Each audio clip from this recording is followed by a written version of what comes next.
Hi everyone, it's Kelly with Women for One, and today I'm sitting here and I'm very honored to be speaking with Wendy Silvers. Wendy is the founder of the Million Mamas movement, and why I'm so excited about what Wendy is doing is because it's very aligned with what we're doing at Women for One. It's a global movement and it supports all the mamas all over the world, and I love that you call them mamas because my 13-year-old daughter always talks so endearingly to me, and she's the only one out of all my kids that says "mama" all the time. So I think it's very sweet that you use that word. Thank you. Well, so Wendy has been a celebrity publicist. She's been on a spiritual path for how many years? Decades and decades, like we all are. And I just want to have a conversation with her today about what her movement is about and about all the incredible things she's doing for women all over the world. So welcome. thank you so much. I'm really pleased to be sitting here. I'm really honored to be in your company because you have such beautiful energy, and I really feel your heart in every newsletter that you send out and all of the times that we've had a conversation. I really get what you're about. Oh, I really appreciate it. Yeah, it's been wonderful to connect with you too. So can you tell us a little bit about Million Mamas movement? Sure. Well, the Million Mamas movement came through a vision, and I am an agape licensed spiritual practitioner, so I'm licensed woo-woo woman. And so one of my commitments as a practitioner is that I meditate and I practice the presence every day, among other things. And so I've been a parenting educator since 2004. Okay. And in my meditations, and I work with parents, I work with moms a lot. And so in my morning time when I sit, I often ask, how may I be of greater service? How may I reach more people? What will you have me do this day? And so in one meditation sitting in August of 2011, I did my meditation, and then I did the life visioning practice, which I learned from Michael Beckwith, who is my friend and mentor. And so I got done doing that, and I went to the gym, and I was on the elliptical, and I was going back and forth, which I really believe is a wonderful way to align the left and the right hemispheres of the brain. I agree with that. I really do. Besides the fact So that you're like downloading, exactly, like a lot of moms do, right? Yeah, exactly. And all of a sudden, I hear Million Mamas March. And so funny. I'm a clairvoyant and a medium. And so I thought that my father-in-law, who was he was a civil rights leader and very involved in peace, and took my husband to the Million Man March. I thought he was trying to say hi. So I was like, hey, Arthur, and I'm just going back and forth. And then I heard it again, Million Mamas March. And then I heard Washington, D.C., Mother's Day. And so I just got done. And I went, okay, I say yes, because that's what I've learned when something moves across your heart in such an intense way. I say yes. Absolutely. And so I did, and I called Michael Beckwith. I'm like, guess what? And he's like, okay, I'm in. And I started to make provisions for that. And within a week, what I was told is that this is a movement. It's not a one-day event. This is a movement to galvanize mothers and others around the world to create greater peace on the planet for ourselves, our children, and the next 7 generations. So where did the 7 generations come from? I am very connected to Native American wisdom, and it's actually I was in a Native American prayer circle. It's how I met my husband, and so that is what came through, because it's everything that we do. It's really, we want to think about how is this impacting the next generation and the next generation. So it really comes down to being intentional in our choices, with our speech, with our actions. What are we visioning for the future? So that's amazing. And what I love about that is just we are so aligned, because the exact same thing happened to me. With Women for One. I just wanted to write, and I sat down and I surrendered, and I asked, what is it that I need to do? And I heard the term Women for One. I heard the words Women for One, and I heard global movement, global community. Yes. And I think spirit guidance, or the universe, whatever is coming in, is really affecting everyone that's tapped into that place right now. Oh yeah. And that we can all learn how to do that for the future. Absolutely. And for now, for the present. Exactly, because everything we do now seeds our future. It's just like there used to be that saying, the children are our future, and I amended it. The children are our now. Because whatever we give them, whatever the food is that we give them through our words, through our actions, through their education, they become the ones who make decisions. They become the policymakers. And I believe that this time that we're living in is so potent and it's so rich. I mean, really, you can feel it. If you're in tune, like you hear with the ears, behind the ears. You feel it. You feel it in your heart. Absolutely. There's a global call on the planet for the divine feminine, for the great mother energy to really be in every arena. Absolutely. Yeah. And I think that's what I'm trying to do with Women for One, and our entire community is coming together. And I think that's why we're both, the communities that we have and the movements that we're creating are growing so quickly. Yeah. So tell me a little bit more about Million Mamas and what your intent is and what your basically tenets are for what you're doing. So the mission is that all women, especially mamas and children, thrive through the teaching of universal peace principles, compassionate parenting and communication, and leadership empowerment skills. So that's economic opportunities, it's education, it's how to be with your child, how to be with your partner, how to be in relationship. It's what are the peace principles? What are they? Compassion, kindness, integrity, not moralizing, but the things that are really have the eternalness to them, the eternal qualities. So it's making programs available to people. It's also reaching out to mamas and to people that care about the mamas around the globe and having them be ambassadors, having them learn the different programs and implement them in their communities. The overall vision, the wide arching vision, is every mama safe, which is maternal well-being and healthcare. I'm a huge proponent for gentle birth, and I birthed my daughter at home in our really small apartment that we used to live in, and I'm a huge proponent for gentle birth and for maternal health care, for all that kind of things that really support the mama, and every child safe, fed, housed, clothed, loved, educated, and celebrated. And it's a wheel of life. You asked me about the Native American. Right, it's a wheel of life. And if you address one at the root, then they all get addressed. So I'm just trying to wrap my brain around it. So it's a general intent, but yet what kind of programs are you putting in place or that you're planning on doing to have this happen? Or who are you collaborating with? I'm collaborating with other organizations that are that have very similar interests. Okay. And want to do partnerships, like I'm going to be doing something with the UN Women's Organization. Okay. And so let's say the Universal Peace Principles, I have a program called the 5 Pathways to Cultivate the Compassionate Heart. Okay. So that program goes out and Right. people learn how to cultivate a compassionate That's heart, beautiful. how to practice it in daily life.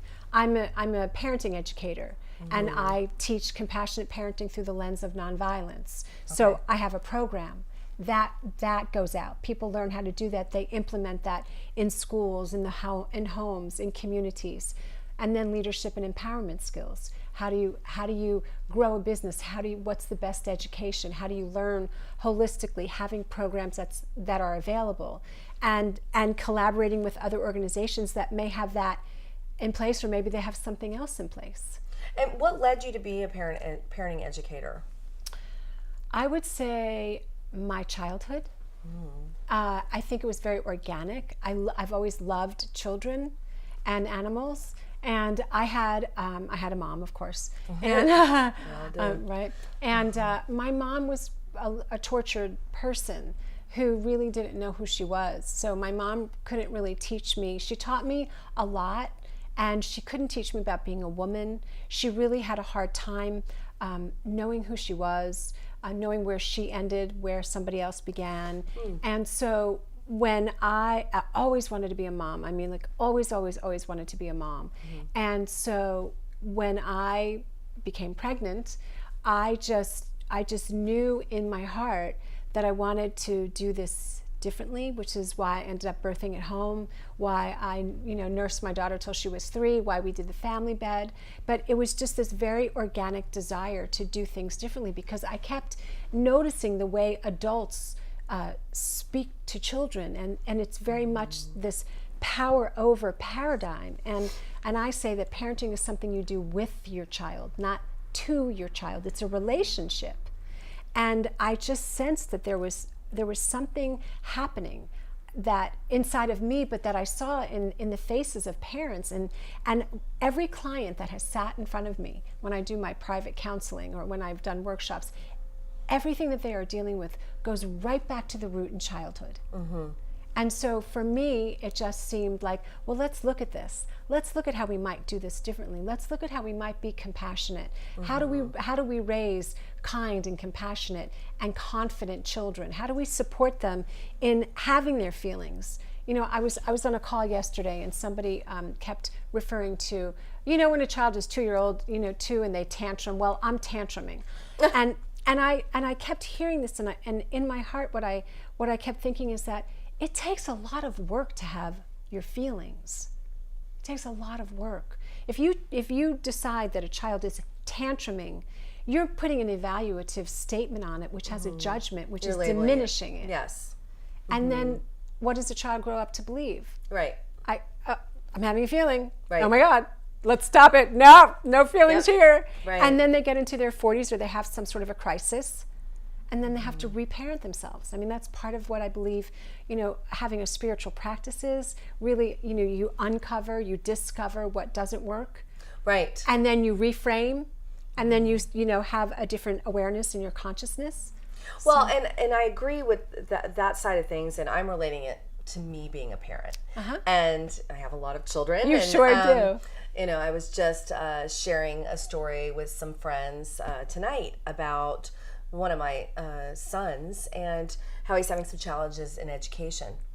And really, me as a parent from when I was younger, which I didn't have, my mom was very young when she had me, and I didn't have the model that I wanted as well. So sometimes I find when that happens, you go almost too much the opposite way. So when I was a younger parent with younger children, I was a little more dictatorial and more rigid, and I'm just learning to kind of growing into myself as a parent now, and learning to be my children's advocate. I mean, I feel like I always have in some cases, but really hearing that they're autonomous human beings, very powerful, and honoring their decisions, their choices, and honoring their voice. Absolutely. And I think, personally, that's one of the most important things you can do as a parent. Yes. And I feel like I align myself with people that are teaching everyone, parents, educators, anybody that interacts with a child, to be that way. Yeah. I feel like it's the new way. It is. Where we are. It's the emerging paradigm. Yes. Because the old paradigm, we see evidence of the old paradigm dissolving and crumbling everywhere you look, because it's not sustainable. Everything that I talk about, everything that I think about, when I think about the Million Mamas movement and what we are building, what we are growing, what we are birthing women for, it's got to be sustainable. Right. The patriarchal paradigm is not sustainable because it's out of balance. Right. We need to have the balance of the feminine and the masculine, because we need both energies to have things grow and prosper. And so what do you see as the feminine energy as opposed to the patriarchal paradigm? I think the feminine energy is more just. I don't think it's always as black and white. I don't think it's as I want to say harsh, but what I mean by that is unyielding. You know, I believe that the feminine energy has a more yielding energy. And I'm not talking about women being masculine in their femininity. I'm talking about the actual feminine. There's a fierce energy. If you look at Mother Nature, if you look at Gaia, the earth, she's fierce. She's fierce, but yet she has tender shoots. And so I believe that feminine, that mother, the great mother energy is compassion. It's a fierce energy. It's the kind of energy that goes to Washington and says, we're not having that anymore. This is what we want. It's the mom that goes to the school and says to the teacher, guess what? You can't talk to my child like that anymore. I just did that. Yes, okay, right. That's the mother energy. The mother energy says, I want to make sure that all children are fed. I want to make sure that our children have clean air and clean water and clean food. That is the mothering energy. The mothering energy will not necessarily, not that it's, I want to say, the funniest thing is, I'm not really political, but I am. It's so bizarre because I never thought of myself that way. But some of this stuff is so close to my heart that I think, oh my God, this is just impossible. We have to make sure that all children have health care and mothers have health care. Why is it that the single highest category of poverty are mothers and children? That's not okay. That's just not okay. I agree. And it's global. And it's global. It's not just in America. I mean, Malala Yousafzai. We're just focused on America. Malala, but that's why the movement, your movement, my movement, it's not just focused on America. I mean, and if you think about, the Constitution was written by men. There was not a woman in the room. Which, we all have different prisms through which we view the world, and it's our perceptions that can be misperceptions that create a lot of disharmony. And so I feel like the feminine energy is just a little rounder. It's a little more circular. It's not as angular. And so there's there's gray. And there's gray. There's gray. So, and when I spoke with Dr. Northup, she spoke about that fabulous egg energy of allowing, of receptive. The receiving, the powerful sitting and allowing. Yes. I and love if you that. think about, women have been gathering for eons, since the beginning of time. Women have come together in circles. There is that women, if you when they do studies on the brain, and they talk about how women are spiral, we go from left to the, and I'm not saying that men don't have that same capacity, but as a mom, when your kids are young and you get together with other moms who are young and you start here and then you're talking here and then you go there, but then you go back there and that mom's right with you right there. Yeah. And I know for me with my husband, that sometimes I'll wake up in the morning and I'll be like, okay, so I'm going to do this, and then we have to do that, and then I've got to take care of that, and he'd say, honey, too much. I can't take that all in. And I'd be thinking, well, why not? Like, why can't you take that? But it's just, and it's good to have the balance of both. That's why I said it's got to be the balance. It's not just, the reason the patriarchal is not sustainable is that it doesn't have the feminine in it. And if we go all the way to the feminine, that's not going to work either, because it's not about divisive. We've had the divisive. What we want is inclusive. Absolutely. So how do you see, because Women for One has a huge following in the Middle East, and how do you see what you're doing? How can it support the movement, support what's going on in the Middle East for women? My movement or your movement? Yours. Well, by really helping mamas to know, you said something really invaluable, and you said about helping children have a voice. Right. Well, I believe mamas need to have a voice. They need to know that they matter just because they are mothers. Because in our world, there's this misperception that a person is valued by what they do. And I really want to say that a tree is a tree because it is beautiful, because it just is. Right. And so helping the mothers in the Middle East is helping them know that they have rights, going in there and helping to put rights into place, put policies, put practices into place that support them. Sister Jenna is one of the council members for the Million Mamas movement. She is do you know who she is? She is the leader of the Washington Bureau of the Brahma Kumaris. Oh, okay. Okay.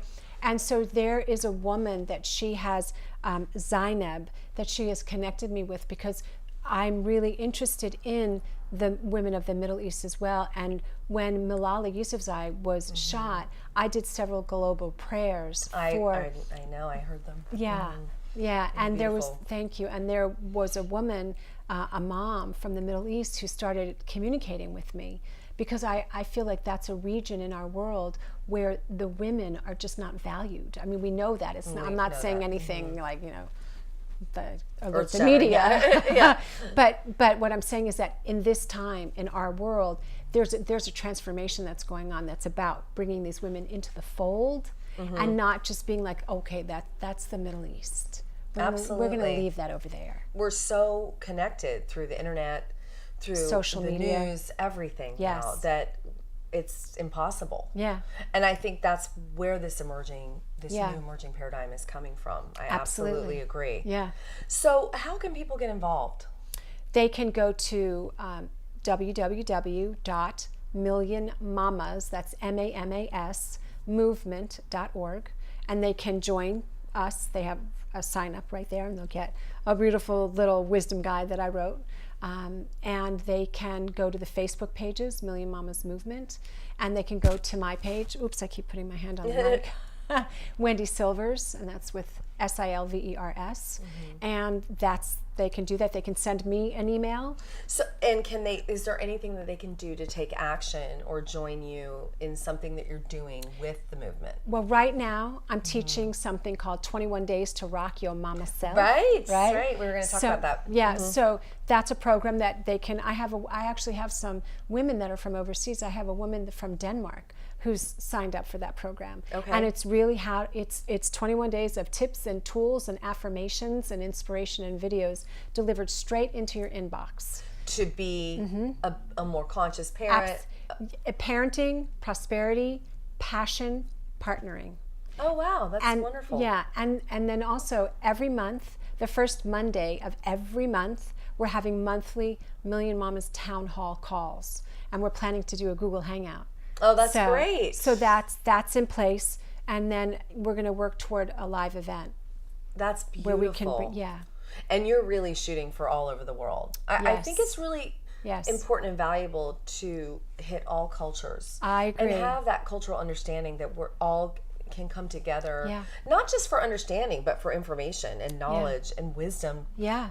To learn new techniques and new ideas and understand one another. Yeah, and what I've learned too is that people may have different cultures. I mean, there are lots of different things going on in the planet, different places people are born.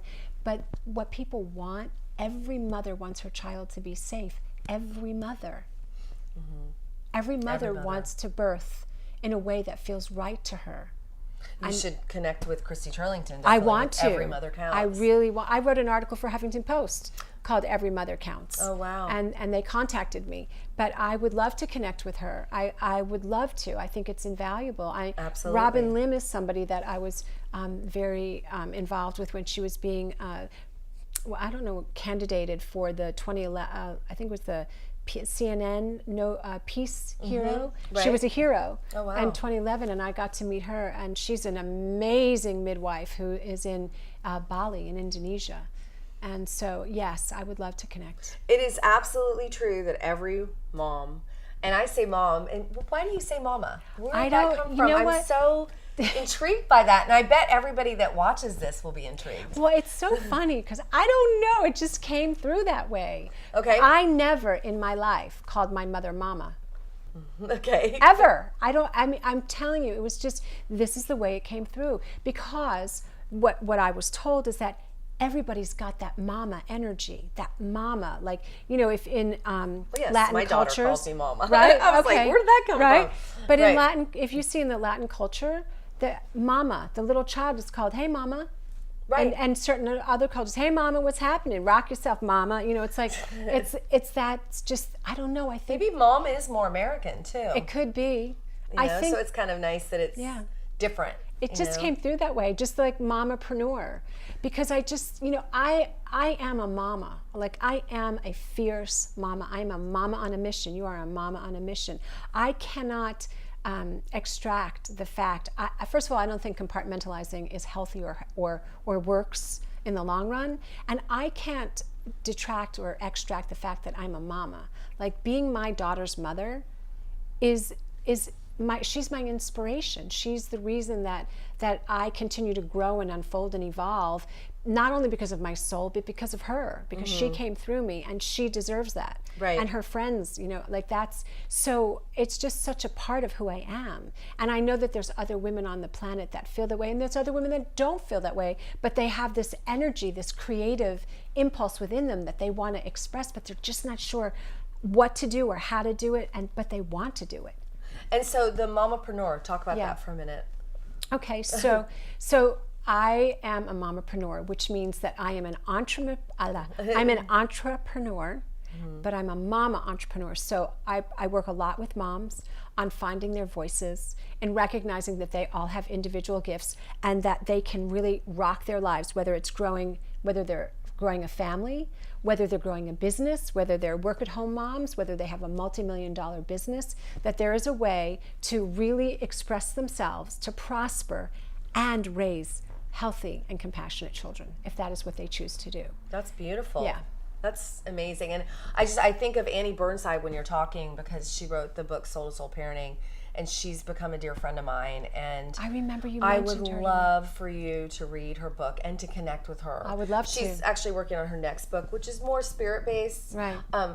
But she is an incredible parent, and the unique activities they have in that book are I would love to read it. It's about raising conscious children. Yeah. And I wish I had it when my kids were younger, because it gives you like practical daily, and it's probably a little bit more Western based, but it's another tool that all moms can use and all parents can use. Exactly. So wrapping this up, I wanted to ask you, how do you think that boys and girls and that moms can help their children find their true voice, find that authenticity within themselves? What do you think about that? I know it's possible. I know that you can do it at any age and any stage. Certainly, if you raise your children from the time that they are in utero, letting them know. I mean, I believe that the child can hear you. I know that my child heard me. I communicated with her while she was in utero, and honoring them, learning how to be with them in a way that honors their voice, that doesn't shut them down, that doesn't tell them the ways they are supposed to think, the ways they are supposed to feel, that honors their, what we want to do is really raise original thinkers. That's what we want. But in order to do that, we have to be prepared for that. So it's both and. And so what you do is you allow your child to have their voice. You allow your child to have your feelings. What are the values in your family? How do you match raising your child with your values and honoring them? Do you tell them to stop crying? Do you get mad at them when they need things? Do you put them down? Do you how do you, if they tell you? Just being more conscious about what you do, because Absolutely. I mean, I've got to give you an example. The first thing I thought of when you said that, because I was a mom of multiple children, the first thing that came up was, okay, I didn't get it right. And I think a lot of moms feel that way. They don't get it right. Okay, I didn't talk to my kid in utero, and now he's in 10 and he's being bratty. And so there's this place that I think moms need to forgive themselves. Totally. I was going to say, no guilt, because everybody is doing the very best they can with what the information they have then. Absolutely. And I mean, I only shared that because that was my path in terms of that, because of where I came from, because I came from a mom that didn't trust my voice and second guessed me all the time, questioned me all the time. So for me, I was so conscious and very intentional. And as I said, it's any age and any stage. It's about connection. It's about you connecting with the child. What do they have to say? What's going on with them? Because every behavior is an indication. Is an indication of a need that wants to be met. Just like your partner, just like your friends.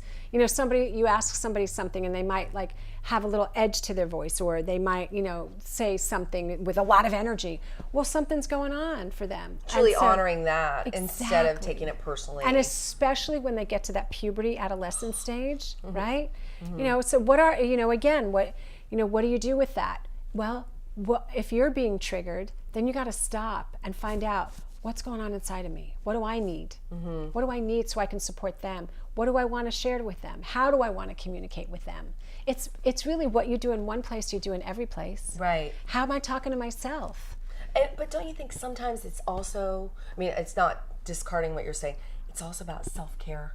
Totally. About what do I need in this moment? What are my needs? Yeah.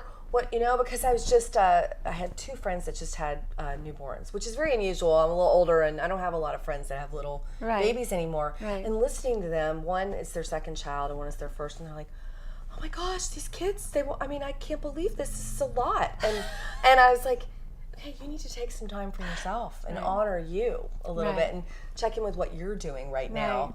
Because I remember those times, it goes so fast, but it feels so long during it. Oh, yeah. And I kept thinking, oh, I just missed that milestone. Oh, I just missed. So my personal growth was about really letting go of the shame that I didn't get it right as a mom. And really now coming into myself as a mom in a place of, you know what? They're all going to pick their wounds. They're all going to pick what they need to work on. And now I need to have this autonomous relationship with each of my children, and they're so unique, all of them. It's amazing. And I just have such respect for the powerful human beings they are. Right. And I hope that I can teach them that so they can do that with people in the future. Well, of course, they learn. I mean, children learn what they live. Right. And children also believe what you say about your children is what they think about themselves. So, Right. recognizing their unique gifts, their unique expressions is really important. And then also in the framework of, absolutely, what do I need in this moment? What do I need to do? How do I take care of myself? So that, because you've got to put the oxygen mask on your mouth. Absolutely. And I teach a program called From Shame to Shine, because I think that shame is what is used with parenting, it's used in education, it's used in politics, and it's our whole society. Right. Yeah. Right.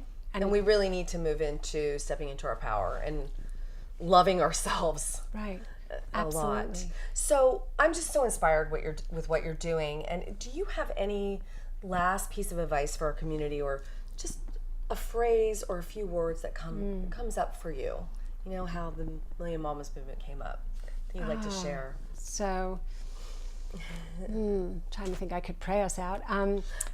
What I believe is really paramount. I'd be happy to if you'd like me to.